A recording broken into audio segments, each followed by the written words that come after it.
pinag-uusapan ang ating bansa sa iba't ibang panig ng ating mundo. Alam mo mga kabak, napakaingay ngayon sa social media ng mga Pilipino, especially ang politika. Alam mo mga kabak, hindi lang politika ang maingay ngayon, mati ang export, ang larangan ng pageant. Naku, kung saan ang ating Miss Universe na si Michelle D, na kung saan ay humakot na award sa international stage sa Miss Universe. Pero, sad to say, it's about something destiny. So, ay mga bak, hindi pa yan. Dahil si Sara Duterte ay may niluluto di umano dyan sa Kongreso na impeachment. At ang ICC, papapasukin na ba? Pangulong Duterte, dahan-dahan naman kasi.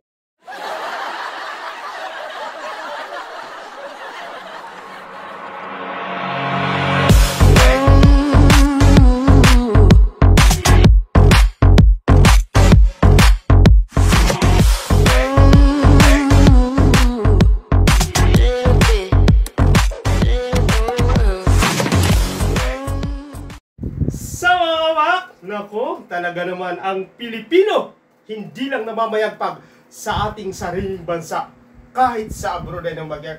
Kung saan mga kaupak, ang ating Miss Universe Philippines ay si Michelle D ay sad to say. Dahil, alam niyo mga kaupak, hindi ko alam, hindi ako sanay sa mga ganito. Pero alam mo mga kaupak, I'm so proud as Filipino sapagkat ang ating Miss Universe ay hindi man siya nakaabot sa final o top 3 o top 5. Tayo naman ay nakaka-proud sapagkat talaga ipinakita ng ating Miss Universe na si Michelle D. Munti ko sabihin yung Michelle Gumabaw. Kasi ano yun mga kapakala, si Michelle Gumabaw is volleyball star ng Pilipinas. So sikat din yun. Mahilig ako sa export. So ngayon mga kapak, nako, talaga naman kahit hindi tayo nakatapak sa talagang, alam niyo mga kabak, to be honest, ako ang basa ko talaga, ayaw ng mga ilang judge doon, maski sa ibang social media, lumabas ito ayaw ng ilang judge na makapasok ang Pilipinas sa top 5 dahil alam nila na ang mga Pilipino magaling sumagot sa larangan ng mga pagtatanong o pagsasalita sa maraming tao, especially ang international stage na ang Miss Universe. Alam niyo ba? Nakakatuwa, Kasi kahit hindi tayo nanalo, talaga naman ang ipinakita sa swimsuit at saka sa evening gown ni Michelle. Mahirap talaga yung makabayan, Talaga naman ibinandira niya ang luwat-awat ng Pilipinas. Talagang amazing. Kasi alam niyo mga kaupak, kahit hindi ako Pilipino, doon sa top 10 na yon mga kaupak, talaga naman si Michelle D ang kasi siya lang ang kakaibang gown doon. Nakalain mo black ang gown niya, at saka yung buko doon, yung iba doon pangkaraniwan na yung makikita mo, siya lang ang kulay black. Kumbaga hindi mo talaga siya makakaligtaan kung yung pananaliksik mo, talagang amazing. Saka ito ay na-insecute niya. Hindi ako marunong sa ganito. Kumbaga, naipakita niya kung paano dalhin ang ganyang gown sa international stage. Pero syempre, katulad ng mga kumakalat sa social media ngayon, in fact, ang El Salvador, Miss Universe El Salvador, ay si Michelle D. Michelle D. Tama, Michelle D. Naisip ko kasi Michelle Gumabaw. Ang si Michelle D talaga mga kaupak ang nilagay. So sabi nga, inamin naman ngayon ng Miss Universe El Salvador na nagkamali lang. Pero alam mo mga kaupak, napaka-imposible yun na nagkamali. Kasi ang ini-edit mga kaupak, hindi lang ang pangalan, pati ang picture. At saka sa cameraman, sabi ng kasi yung iba mga expert sabi si Michelle daw yung tinututukan nung huling tatawagin.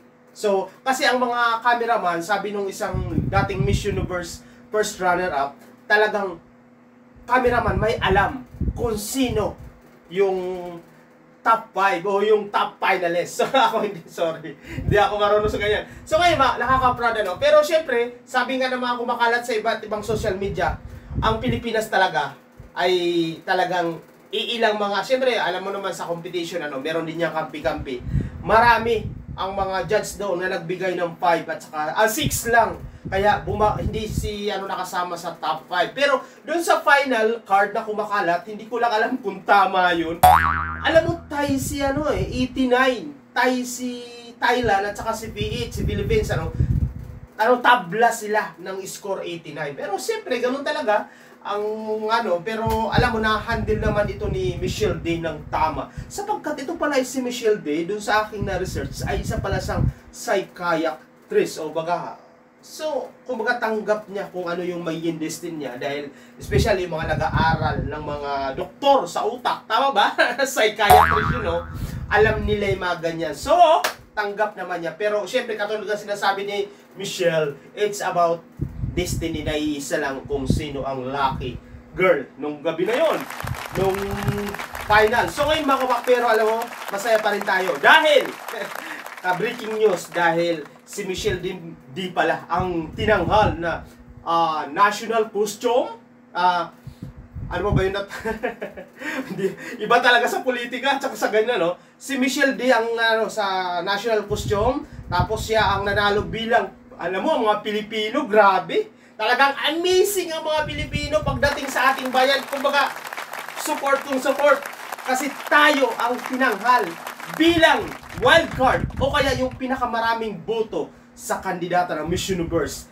Tapos, meron pa si Michelle din ang nanalo bilang Gold Voice of Change ng Miss Universe. Kumbaga, meron pinakamagandang advocacy sa Miss Universe. At siya din ang tinanghal na, carnival. At hindi ko alam kung ano yung carnival, Parang carnival queen, something, parang queen of all queen. So, ngayon mga bak, sad nga lang, kasi ang Gold of Voice ng Miss Universe ay umabot lang sa top 10. Pero, move na tayo dahil ganyan talaga may panalo. Ang lahat na kung sino man yung kumakalat ngayon sa social media na may intention na hindi nagbigay ng tama.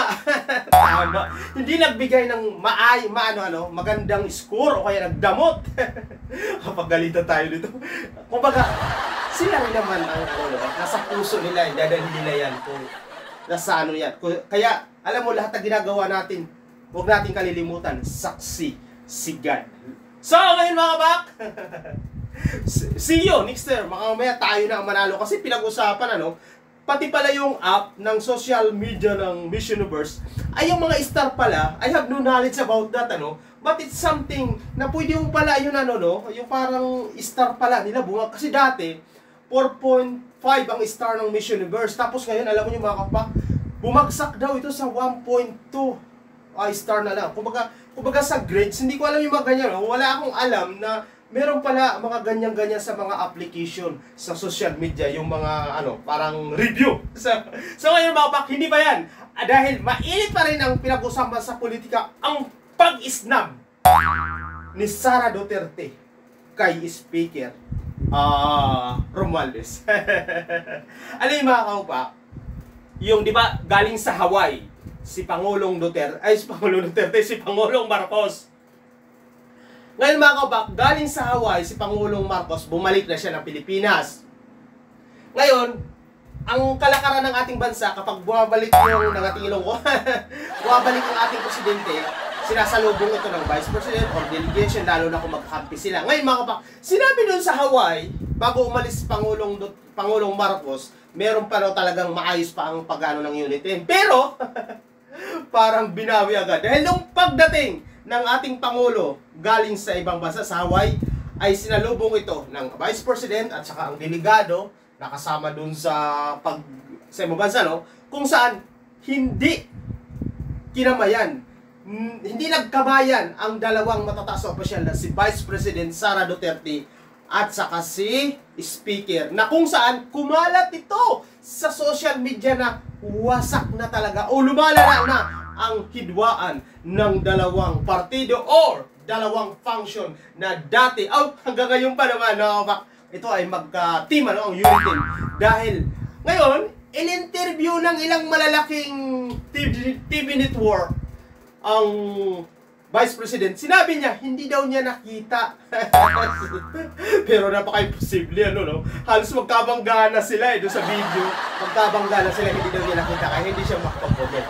So, ngayon mga kapak, alam nyo, mayroon umuugong na resolusyon dyan sa Kongreso na kung saan ay meron itong impeachment na niluluto labang kay Sara Duterte tungkol yung about the yung 125. Pero syempre, pinag-aaralan nito mabuti kasi hindi naman ito nakuha lang ng Vice President. Nang ganun-ganun na lang. Kumbaga, inirelease din ito kasi iniisip din nila baka madawit si Pangulong Marcos, di ba? So, hindi pa yan. Meron mga congressman, mga kaupak, nga file ng resolusyon para papasukin o suportahan ang ICC na kung saan para ma-prove daw talaga kung may pagkakasala nga ba si Pangulong Duterte sa kanyang nakaraang administration ang extrajudicial killing. Pero siyempre sinasabi ng mga kampi ni Pangulong Duterte, wala na tayo sa ICC.